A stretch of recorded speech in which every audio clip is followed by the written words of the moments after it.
yo kabisa community wa jok machuo otamre menta nyathi ma wuoyi kikwa wondre to baggage no gidwa miyo jok mamon kendo ineno an already as a woman I only know dak a society kaka ng'at madako iwinja adier ka bet gi ng'ama dichuo nyalo pimo nani ma gik makadho abro understand ko wuok e ng'at ma dichuo no ineno koro mostly jok machuo kawuono otamre gi mi waluongo ni invest a boy child iwinja wajo machuo warem e wuoyo gi nyithiwa ma ya wuoyi yes mar ngiso gi weche mag ngima life skills kabisa kirango maber nyithindo machuo mang'eny tie streets kirango maber ngech onge ng'at ma guide gi onge ng'at ma puonjo gi kila dichuo for example kata leadership position e country ka kwa rango jok machuo motegno mantie telo lakini wan jok mamon wan mwasega bet kwa go jok machuo gi kwa ngiso gini dawe sani we need inclusion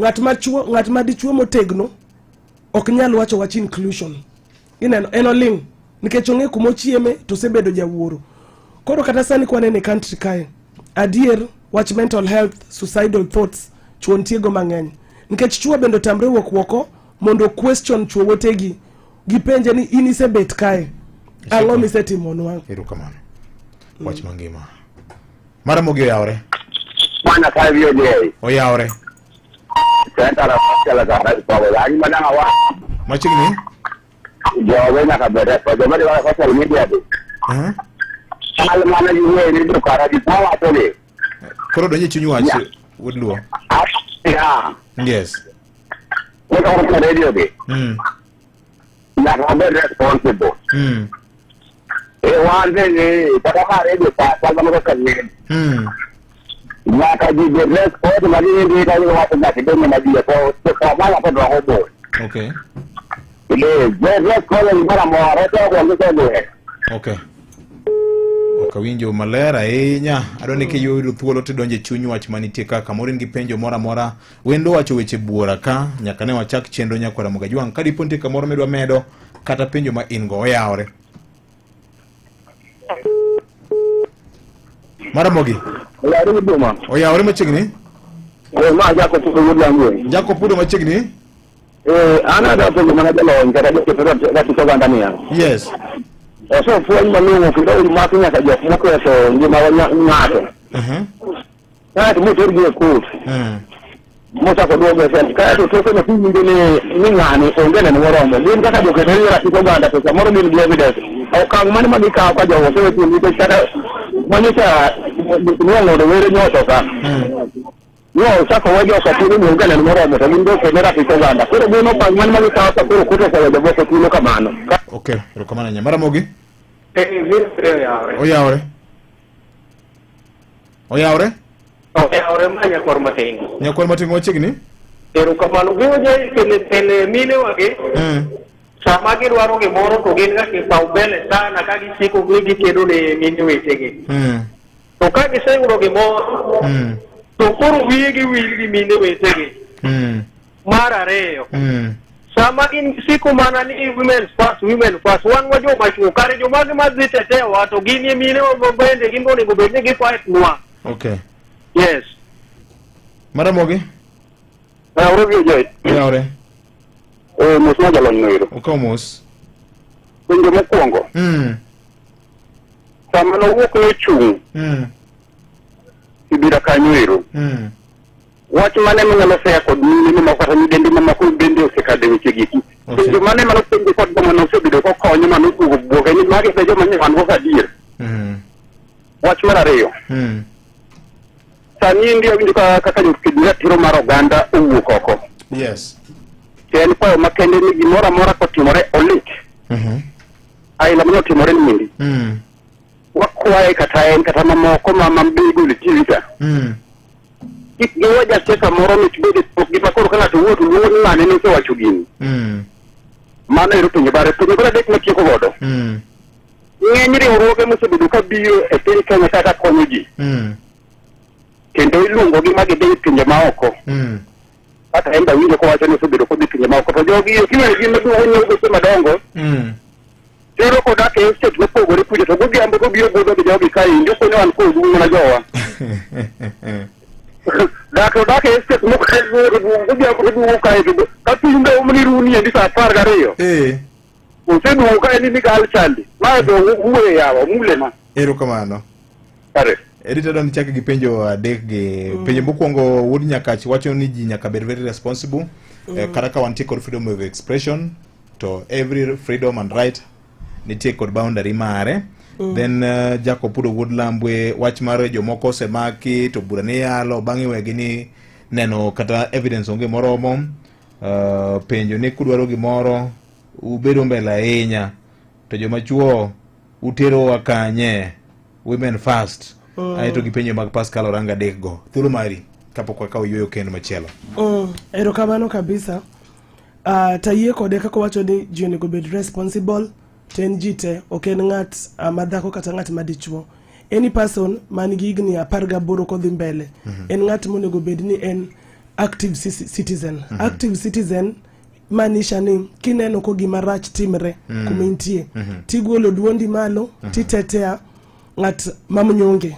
Ineno for example wach case mar were ntie achiel mowacho wach case mar were kwarango were gi Albert were ne ntie kada mane engima an kaka editor mawo Kibira anyalo golo mana duonda tawach ni gima no timre no it is an abomination and it is a wrong thing to happen. Lakini were ne class ma different koro sama Albert maja Homa Bay manen japuonj mapiny oneg tanan bende an ng'at mapiny nyaka riu duonda gi family mar Albert pile kendo constantly mondo wayud accountability mondo police ong'is wadier. Iwinjo ntie kila category mar life makuma kila ng'ato ntie. Aya ntie ng'at mowacho wach freedom of expression. Article 33 mar constitution ya wajoluowa wasomuru constitution. Constitution wawacho ni freedom of expression. Every person nigi right to freedom of expression including freedom to seek, receive or impart information or ideas. Freedom to artistic creativity. Academic freedom and freedom of scientific research. Magite freedom momiwa. Lakini bendo mi limitation. Owacho ni samikelo propaganda margoch. Propaganda for war. Incitement to violence. Hate speech. Advocacy of hatred. Mago ni freedom no tuwe ikoro. Nyaka kila sheria kila freedom wantiego ntiegi limitations. Lakini bende wangi sheria maber mawacho ni for example kakelo goch nkech na wuoyo ba wuoyo marach ntie kaka sheria onego bedni maka oko nego bedni nega to kwa waya ni police nego ji e piny kae to walink kaka joluo adier kata anseche moko I'm the next person to be killed. Kapo kadhi mabor wasega bet kwa wacho kaka moni inego pile pile moni nego ntindo manyiri nwaneno kata Nyeri nyako matin nyathi matin maja igne 12 konergi okao onindogo borepo bonergi no kao bonege bokete ot en monadi en ntinda di manyiri kata ntinda machuo maromo gi gik machal kamano. Gi ng'eny. Aya ntie moromo wacho ni ang'ama progrore ne jok mayowo chuo tase wache wach leadership. President wendi chuo obete pesa te ene mobete budget mar country ni ene one constitution monego actualize constitution. Deputy ne kata kano yierego kapo Gachagua dhi Gachagua ne ndichuo to podino yiero ng'ama dichuo. Koro chuo werendre ng'at mano wacho wach responsibility mokwongo cha ahere nikech ong'eyo gima responsibility chuo ok bibet ko ywak ni ng'ama boteteagi already a leadership position kuma teko ng'enye kata luowa Raila ng'at matek ten ng'ama dichuo kiwacha dier ineno. Koro chuo nyako wogwoko kuma gintie giweketo ni gin and most of the time they bring manhood on the table instead of bringing issues on the table. Kawuono ng'ama dichuo for example kata ko dhako goyo an ko biro kuoma kaka ng'ama dhako abro winje abro hage abro ng'ise ni mos abro konye lakini ko dhi kuma chuo wetegi obete magin chuo wetegi bro nyiere bro ng'ise ni ng'ama dhako nyalo ingi nadi ino kendi chuo wenyewe ungiso chuo wete ugik maricho pile ineno sani economy tek ne chuo but anjo ko chuo mang'eny wacho ni onge kaka ng'ama dhako anezalisha mwanaume tipar ni economy ni chwado wate akiani wasene no financial budget mar 2025 koro economy dhi bet tougher even for men. Koro men mantie vulnerable ok nyal golo kata duondgi giling nikech ok gidwa mondo nyiergi gi chuo wetegi, koro gi inyre. Okay. Jok machuo inyre nikech un jok machuo. Waero leng. Atiko kawacho ni woguru oko mondo kony jok machuo adier. Chuo inyre e piny ka to kuburito ni wan jok mamon ma wakonyo nyithindo manyiri to waonge kata resources ma enough kendo wa extend generosity wan wadwa konyo chuo madongo. An nyithindo mayowoi matindo I will help them. Lakini chuo madongo ochung malo kaka wan wachung malo motegno gi human rights. Adwa tieko. Ntie ng'at mowacho penjo maber. Kapok itieko nikech wabiro kawo break matin. To kweche manyien achaka duogo iri kendo. Ntie penjo ma jali ni choko penjo ni ujo mamene samudwaro gimoro to niang kabisa to kuseyudo tusebolo course mar fight ni. Akia no wache e context man, lakini mon mang'eny maseneno kochung. For example, kata no wan gi MCA madako line Saba Ward. To kapok odonje e telo mar MCA line Saba Ward 2017 nenja human rights. Sani ok no donje office. Lakini podogore ne human rights. Owuoyo nwa kendo ng'e wuoyo maber, osebiro nyaka e radio kae bo winjo duonde, pod otiye community. En mana kaka bade koro no ng'ad iwinja bade ne tin. Koro kwa nyalo wacho ni jok mamon akia ni ndako mane mo wacho no niko yudo gimoro to wigi will. Wayudo twaendelea timo tich mano nego watim. En mana kaka communities wa nigi expectations madongo dongo. For example, kata ko ketwa piny wang'eyo roles mag MCA wa, wang'eyo roles mag MP wa. Kata ka wacho ni siche moko nyalo wacho ni MCA wa okti. To kiwinjo reasons ma wacho, they are personal, very selfish reasons. Awacho ni okokonywaga. MCA na okonego bed ni miya lunch, breakfast, supper. That is not the work of MCA. Kanyo wabo bet ni wan jok ma riambo. Nyaka wang'e roles mag leadership wa to gine position machal nadi. Do we understand the roles of our political leaders? Erokamano. Makamana kanyo kuna Mgajwang Sadek gida kachiel marukinyi gesane wayudo weche manyien adimba mibiro somno kanyo kod Collins Okaka ka gin weche mautuch e kor gwenge. Mana kete ka wamedo gombaka kawuono wang'e weche mag telo gi ratiro mar oganda. En Sadek gida kachiel marukinyi.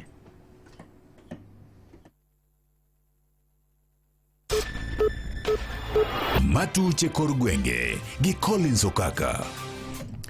Oyawre nyakoro Mgajwang kamora mora mintiere arwaki ni machiegni. Chenro mar timo bero ne ringre Albert Ojwang manyocha ne owito ngimane kanitiere lweto bila Tesen ma Central Bore Nairobi kaendi. Igeno ni timo okinyi ma kawuono. Mano bang' kanyo winjruok ochopo e kind familia mare kod kinde mayalo ne familia no mabende ne kaachiel kod jabero maduong' ma sirkal matayo chenro makamano. Bang' kanyo ywaruok obedo kaluwore kod ng'anyo manyo bagi kod rowere mane wuok oko mar kedo ratiro kata ywak ne ratiro mar Albert Ojwang. Bagi timore kinde mabende familia mar Ojwang nyaka sani koro wacho ni gidong kod lit gi kuyo kaluwore kod tho mare ma apoya e lwet apisas mag obila manyocha ne okawe leplepa e dala gi kaunti ma Homa Bay ma ochwe kod nyaka Nairobi kaendi magikone ne owito ngimane. I want to send our sincere condolences to his family, but urge authorities to do a fair, impartial investigations. Who gave the order for that young man to be brought to be arrested? You wonder, why was it necessary to transport this young man all the way from Homa Bay to here? Because one life of a Kenyan lost is too many lives lost. I want to challenge those charged with the responsibility. Please get to the root cause. Go to the bottom of why Ojwang was arrested, taken to the cell, walking and looking healthy, and the next day he was no more. Magoginda duonda jotelo mopogore mabende odichieng' manyoro nyowuok oko ka kwedo nek mar Ojwang ka gidwaro mondo mi okol matut gino mane nyalo kelo nek mare. Magitimore kinde mabende ne mane en jawachelo obila pacho kaendi machon Charles Owino koro koni apisas ma itudo kod nek mar Albert Ojwang nyaka kawane gi okang' kaluwore kod chik. Owino mabende loso kod nyakalondo mar Ramogi Okinyi makuono wacho ni kaluwore kod report ma ohiu manyo chiw kod obila e wi tho mar Albert Ojwang. Ma nyaka sani pod medo nyuolo penjo mathoth. En gino mabende biro chuno obila mondo mi ochiwe ler kaka ne mano otimore ni mar obila nyokoni ne ogowie kor ot mar odang'ech manolorne ma ochwe owito ngimane. To kane en sel kende then ng'ama no neno debate ni cell ni nitie CCTV. Kantie CCTV, well and good, bro produce, but kaonge to nyalo bedo ni ngato o mislead the IGP, which is normal. Maybe out of panic, ngato thoni cell kakitimri onge, ngato nyalo manufacture a story, but manufacturing a story nigi multiple effects. Because kata kane in innocent, it starts showing ni karokini no. Omiyo miriambo investigations oken gima ber. Action nyaka bed taken against ngamonego Albert. It must be taken wacho okwadwa gima bro ketho relationship between us gi sirkal. To ngata monego Albert, action must be taken because we want to remain united. And Albert, justice nyaka yudi. Owino bende oluwo ni tho mar Ojwang en mano ma jatend piny Kenya William Ruto ok biling'ie kaluwore kod kit telo masani nitiere e sirkal mamalo mar Broadbase ma bende oyudo sir kowuok kuom ogai mar ODM Raila Amolo Odinga. Jakom poko yelo ne jaluo mora kada di. Alakia, jakom ok nya yie. An magi manya ketho chunye kabisa mowuok e Broadbase government. Omiyo president ong'eyo the value mar luo support in this Broadbase government. And mane omiyo adwa assure any ng'at mawinja ni kopo adieri kata jathuru gi jatelo ema nyalo bedo involved in this thing, jatelo bro sacrifice. Okay. Winja, oko yie. Ene jakoma National Security Advisory Council. Yes, oko bi yie. Human security. Yeah, oko bi yie, I can tell you. Ma en gima kuom ker sani kata ne bed mana ni nga ni no siep ne machalo nade. Kati bed jadho odgi. Kinego Albert, the president will sacrifice. Oganda nagi kore kwayo mondo miyo time ikruok makare mar biro bedo e sirkal tok yiero maduong' mabiro mega gana 2027 ni mar kinde ka kinde gisebedo ka gikedo ne lodge kata donjo e sirkal mamalo to ma torega Luanda kata doko ni gikone to gichwe gidonjo e sirkal kata gie kore. Ma report mano iknwa kod reporter marwa e county ma Siaya George Amolo makoro miyo waler mathoth e yo maket kod ma. Mike Wemuchugi jaod bura mabondo Gideon Ochanda mawacho ni oganda nagi osekedo mokalo mondo miyo los piny owacho to kosebedo negi mayot miyo koro wang'ni nyaka gigo kwano malong'o. Wasego batienda e chin kachen. Wasego makwachanga matwachom kod wachanga matwachom kod. This time round wachake uru kamora chiel mwang'eyo nwadhi waduto. Mondo joma bende waringo oka bedo amini wae joka omi wang'owa no gen wae no bende wan jok moko mayalo wuok machom kamoro nyadi chiel makonyo jomoko kech kinde kwa wuok to wuoge marwa odhi gamna manyo joge bang'e so ani kwa wuok kat wuok dola chiel an to giero nakono oyo an aol kod koko giringo oko mar sirikal to kore mabeda kwa jothurwan machomuru. Ochanda wacho ni oganda onagi nyaka koro nyis kokalo e tim ni gin jogo ma inyalo gen kuomgi mondo mi wang'ni gidonje winjruok mar siasa mabiro miyo gibedo e piny owacho ka gingirore. Wachom ka ng'ato oseng'eyo maber kabisa ni wan kode okwanwa from the beginning. Ok ni rito ni ang'o biro manyo gi bang'e. Ni wakwongo wagore piny kore kwadhi menyo. Wawuoga chuth chon. Ni gine ma wantie okwanwa kuno e chako nyaka giko. Kodh jomoko ema wang'ni wakome. Kodhwa mapile cha. Dude to kalo. Kodh jomoko ni wang'ni wakome. Omiyo beduru tayari. That's the route maneka mwadhi.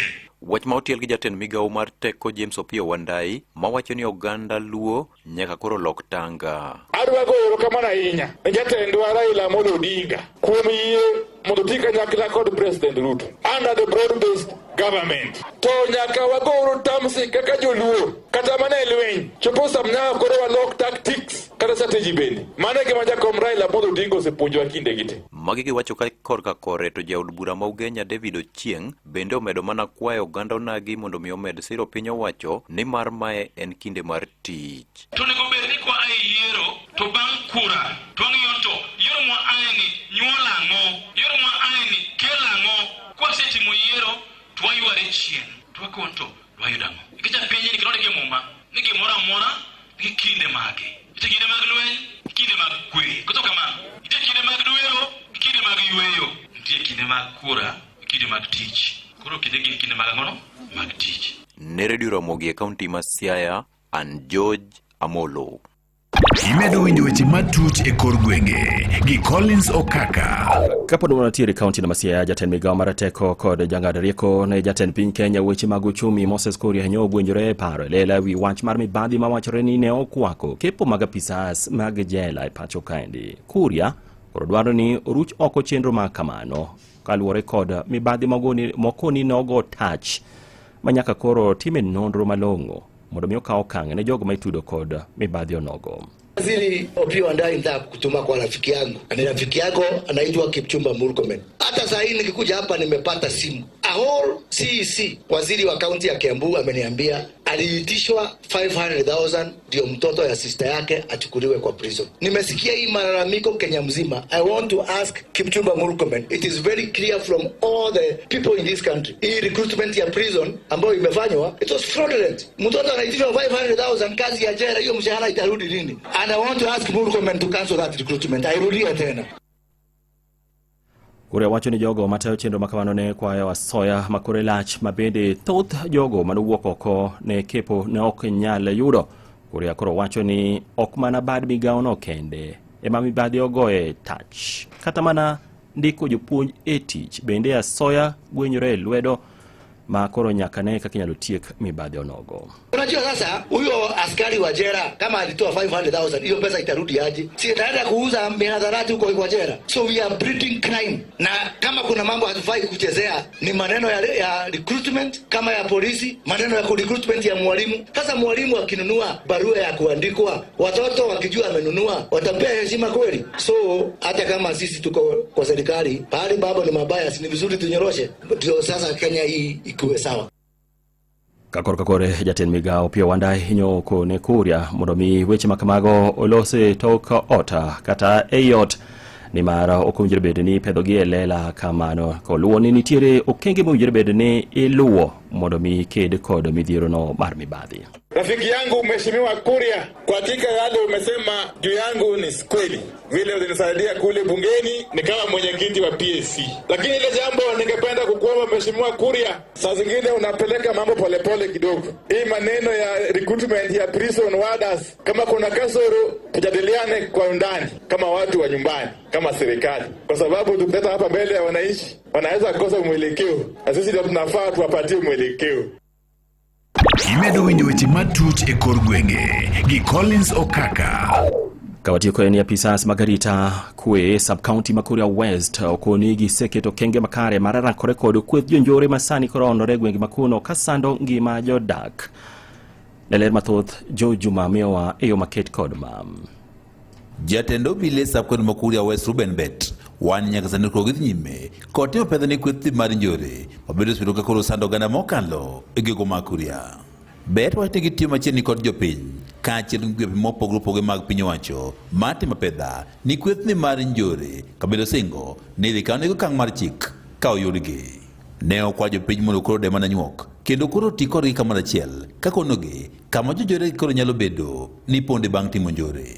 Magi biro e kindeno ma jodak e gogo ma Kuria West dwaro mondo koro obila koro ting' malo chendogo mag kachero to inya e sechego mag otieno.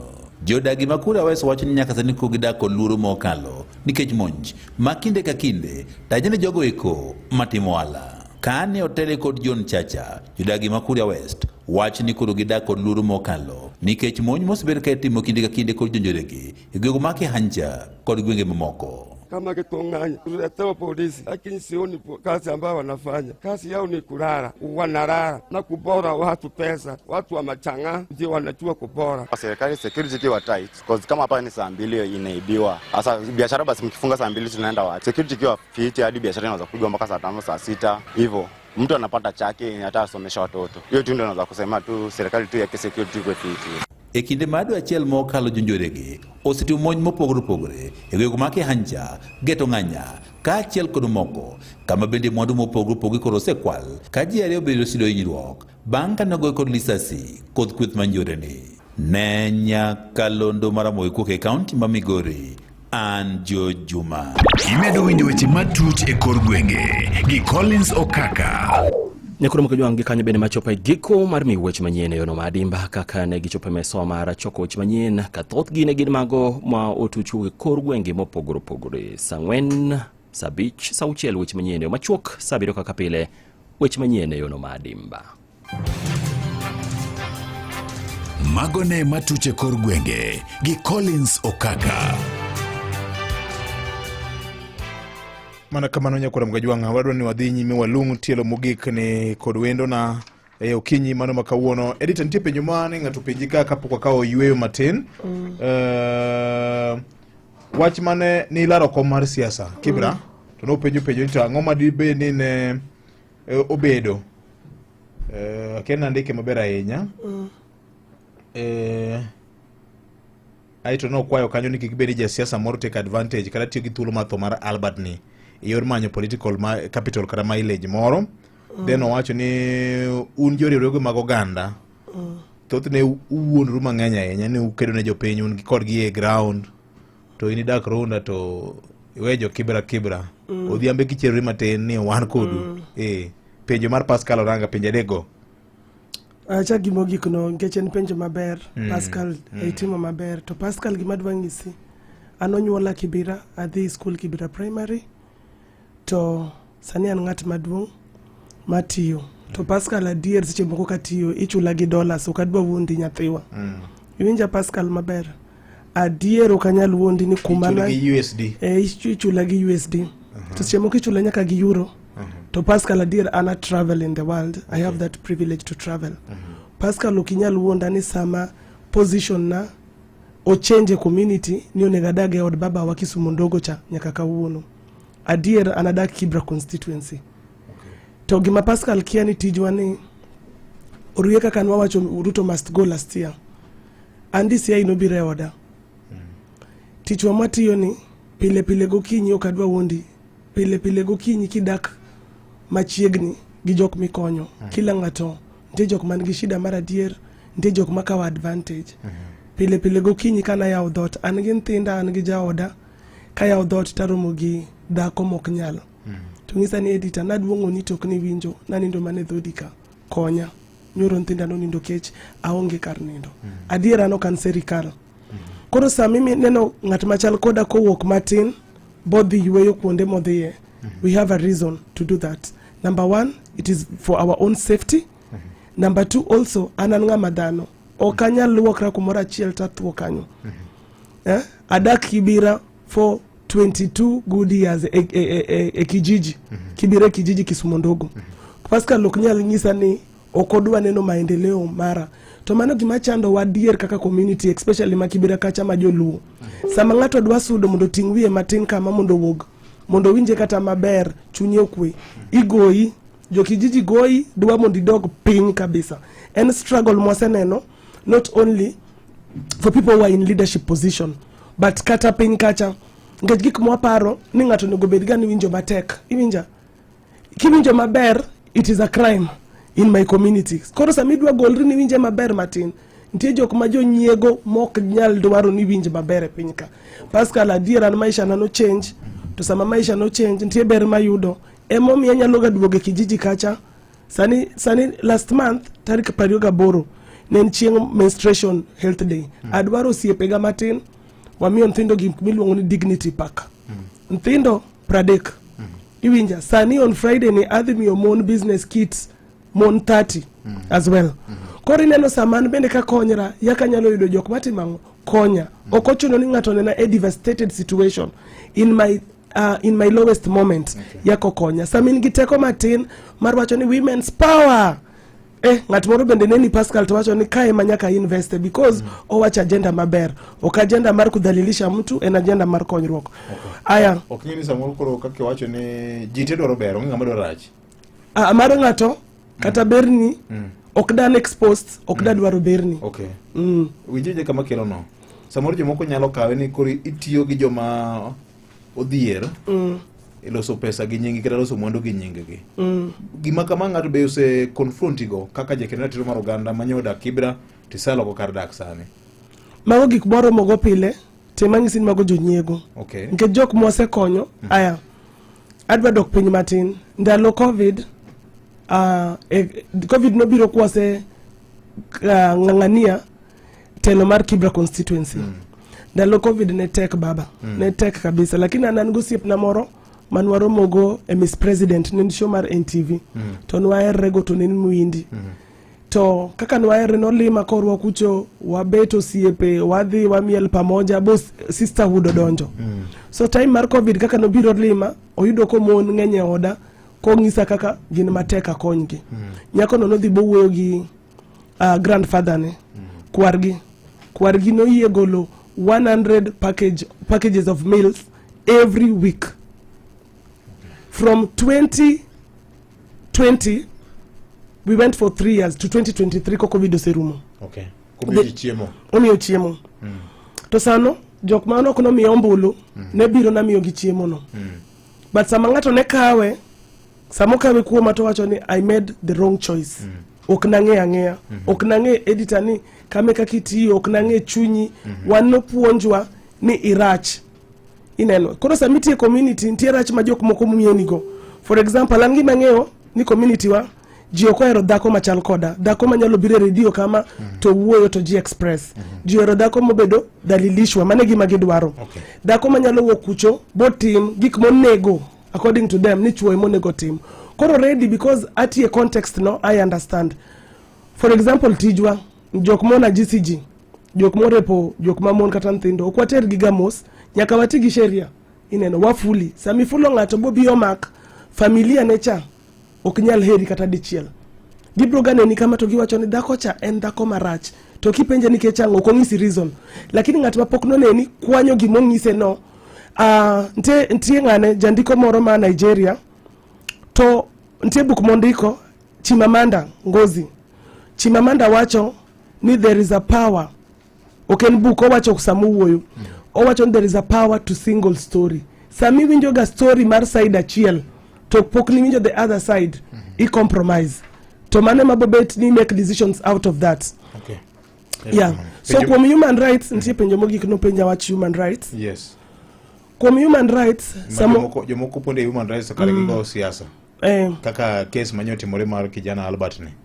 Jomoko winjo ka lungo nying jo siasa moko neno ka gibagi manyo political bonga points.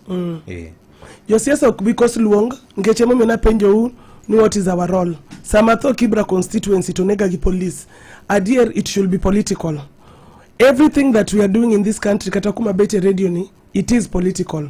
Dua onge gi political goodwill Ramogi radio ni de onge. Dua onge gi political goodwill broad based government de onge joluo nyaka wacha nuka chon nyaka wange kaka piny sudo. Everything else is political. Token mana local politics. But local politics a politics matek at national wide regional level nwaneno Raila ko the AU donge Raila no dhiti mango AU it is political at that level donge mondo dwaro mbulu mondo konjo Africa mano bende nwaneno koro kumibete kaka jathurwa nyaka understand oganda joluo gik watimo laumirwa kono komibete odino pimimo dono it is because of politics kokwa donje kokwa politicize kata thomar kaka nineno thomar wero it was politicized no yudo mileage okwanyalo we Albert kende nyaka wagol duondwa e kanisa wagol duondwa e buche wa matindo tindogo wagol duondwa e party ngecho joluo mang'eny gi ODM nyaka wawuo wa protect Albert kwa weyo kamano the next person manyalo tho nyalo bet kata an mawuoyo ni. Okay. Kamana inya Oyawre majuma. Oyawre? Polycarp, what am I talking? Yes, Polycarp. What do you want to do? Mag Mag? Ina makadiri jikitiro jikitiro manyi kana mamine. Sabi ji first time just mangai na development jeki. Ukapenda kisa mara mende. Ero kingi magreke to makara marangi to come this challenge mamine loka face ni ya mamine loka face nyindi. Okay. Kwa hiyo. Ai ndo kwa kama mari yote mfundisho basic. Ero kako ni conversation basic time to kesi mara mpango kwa kongo ya team. Okay. Kamana inya mara mogi? Oyawre mogi abro ka penje mogi kanya most Nigerians they tend to give emphasis on empowerment of ladies and fail to teach men how to live with the empowered ladies market ukeny mathoth namo yech ekinde masani compared to ndalo mag mine wa gene do they have plan mar kedo ne ratiro mag joma chuo bende okay ni bank usempa nyithindo manyirigi to wigi koro tek ndio ginyadak gi joma chuo. Wase fight pogruok e kind oganda higni mang'eny based on tribes, religion, economic status, to koro moro bende nyiedhore ma en gender. Nyithindo manyiri inego okwadagi, but nyithindo machuo bende inego mathoth. I feel ni the guest mantie studio no nigi feeling moro against the male gender. Ka winji matuto aparo ni apart from mine moyier, mine ma obedo nominated plus women representatives ni pod tin. Kare positions te mine koka gibiro yie ne gin githuolo. Let's empower the girl child equally with the boy child. Kendo en responsibility mar chuo gi mon together. Truth en ni society ok nyal yiengore kuom women, but ginyalo timo gik mabeyo mondo gi support gi. Wabedu fair enough. James Kawuoka Wendo nene kamano. Erokamano ahinya. Okwe mos na jalony. Penjo na en ni boy child ni lal kendo uma mar girl child ni malo sidang. Ang'o ma ginyalo timo mondo uma mar boy child bende otingre malo. Samuel Okech Kochiel wuod Nyakach nene kamano. Oyawre mos na jaberno. Jotendwa makaluo gimalich kama timore eka ere nyocha gi leng thi. Babu Wino kende manyo uwe modong to oro mana kono lose social media aworo kama chomo uma kombewa kani nyali Mombasa. Okay. Felix Oyombe winji mabera nyamo sna jatelo. Jetono wacho adier kabisa. Nitiere joma ok dwarne jowetegi ni mondo bed gi maendeleo e community margi. William George from Seme, Daughters of Women Republic, Seme Kanyimon. E Kenya masani mine ok gin chwech mang'aw, chuo igoyo, ipuodo, iyoko, inyono e udi, to piny oling' thi, ne uru gima jatend piny wa Tanzania timo ne jok ma ni kod contrary opinion. Boy child, open your third eyes, you are under siege. Ondika ni sieke. Ubiro tho e udi. Erokamano ahinya. Adwa ni respond to mago, eka bang'e wach ni mogik. Nikech aneno ka saa umayo wang'wa ka. Samia kaka jatend Tanzania okwayie gitende kata ken ng'ama dhako mano nyaka wagri. Nwa neno mwanaharakati wa Boniface Mwangi gi Agatha mawuok Uganda gima notimnigi. To en gima rach malich. Emomiyo adwa yie gi James amowacho ni it is our both responsibility gore ne human rights. Kar human rights kae onge dhako onge dichuo. Tamor biro Ramogi nikech ang'eyo kaka jothurwa paro.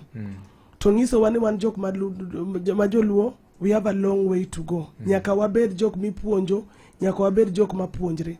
If we don't have open mind mar puonjruok, wabro reason kaka podi waparo ni.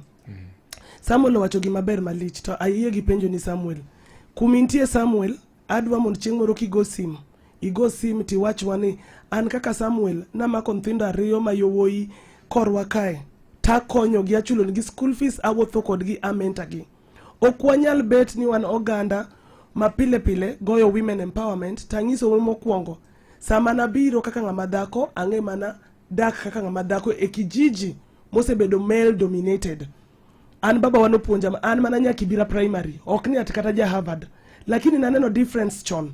Tawacho ni piny ni, it is beyond just becoming a woman in the community, tabet piny na ling. Okay. Anyalo timango monda konyo oganda wa. Emomiyo an kaka nyaluo, oganda makonyo en nthindo manyiri mondo ng'eni somo ber, tedo chon. Ne ber chon ndalo mama wagini, gine mano gidhi tedo chon. Lakini generation masani, education and career plus family should be a priority. Ten gima ji onego bed piny kotimo gimiluongo ni conversation mondo wane kaka wanyalo dongre. Onge kaka sani e piny masani ni dichuo ok ti, tadier ikendo nyako mok ti. Ubro chandre, iubo bet malit, ubo bet jok maricho. Koro nyaka watingre malo kaka joluo. Kume intie, ahombo ujo thurwa, chakuru konyre. Jok machuo ma joluogi, nyaka wachak konyre, ok wanyal wacho ni nyathi ma dichuo we, to wan gi chuo mantie Luoland, ma tek, manigi budget ma tek. Tuweyo nthindo machuo. Ni nthindo luokre majambazi e town ka, nikech jok machuo, otambre share opportunity matin mag untiego. I'm not biased when it comes to human rights. Awacho manantich matimo, to de ber kwanza, kugona kata makofi. Igo makofi wachidi, nyathiwa manyaluo ni, karadier konyo nthindo manyiri, anan gi siling 10, we monda jiwe, okony moko. Mane kaka jidongre. Okay. Ineno. Koro wadok piny kaka joluo, nikech watamre rango mbele. Sani the world is talking about sustainable development goal. Samara ilano the African Union kacha. Kanye mi yuda agenda. Yuda agenda iwacho ni sani African AU worry about reparation. Kaka one community semosa inyre in different government. How can this government at the AU level reparate our communities? Onego wacha agenda matero wa mbele. Ineno. Moro wacho ni wanjok mamon mabedo empowered we were tech pare oko adwacho gidho Ugenya. Okiriasa odawe iwacha adier ni we were tech. Tawachi wacha adier ne an mabet kae. Nikech an bende kata jaoda kibet go obro ngisi adier obro ngisi jaoda ni we tech oko wachga. But if he'll get opportunity obro wacho ni we tech. Jathurwa moro mo jaoden pastor ma ubidie kanisa bende kipenje ni jaodi ni chalga nade obro wacho ni jaode ni wiye tek. Mae gima chuo ma joluo oseketo ne mon ma joluo ni sami wuoyo sami timo kata giri matin ni wiyi tek. Ngech giparo ni onego bed enslaved. Muzungu no say enslave. We are liberating ourselves as a community, as a Luo women, so that we can progress together as a community. Onge ngat madong chien. Jok machuo tinguru badu malo uchak konyo nthindo mayoi chandre. Okay. Erokamano nya editor Ochieng kuom twak kod okinyi makawuono Ramogi Baraza ageni wabro chako luongi kendo wamer gombaka weche mag ndalo. En saa 3:30 mar okinyi makawuono nyakwa Ramogi Jwang wabro chako wabed gi wendo chieng' machielo ka thuolo chako neno kendo kane wamulo thuok weche mopogore opogore watemo ng'iyo weche mag ratiro mar oganda, tieko sexual gender violence dala mag Kibra, economic development kod empowerment, climate change, politics kod governance kanyakla kod weche mag human rights. Winjo kanyo ni business tools kits obro chiwo ne mine chieng' Friday jumani kagin mine modak kardak mar Kibra. Kao kamano kite manaka Yud offers mabecho mag mabati mopogore opogore mag duso witado kitiyo gi mabati muwuok Kidani Mabati. Chul mana deposit mar 50% kaito itimo chudo modong' kosekelni mabati. Boresha mjengo wako na Kidani Mabati. Here we go. Pinjari mtokni kata boda wan kod wach maber ni in. Sani koro nitie platform manyien mayangi kendo chulo kindani ma isebedo ka itimo. Machiegni Ewigo wagendore pewa wayangi kendo wachulo tiji matek misiko itimo. Mondo iriri kodwa kawuono gima itimo yot mokalo. Bedo na kod obok mag PSV license, good conduct, insurance mopuodhi, ID kod logbook mari. Wabiro pudhi monge chiedh nadi moro amora. Riemb seche ma idwaro kendo yudo commission kaka driver maber. Download Wigo app kawuono e Google Play Store kata App Store. Benyalo ndiko ote machuok ni Wigo kasto iro namba mar 20425. Wigo. Here we go. Ngano maer mzito to en ngano ma ochopo bei mar uzito. Ane mzito, ane matelo ne komiti mar G50. Donga chopo bei. Gi G50 mano ichopo bei mak uzito.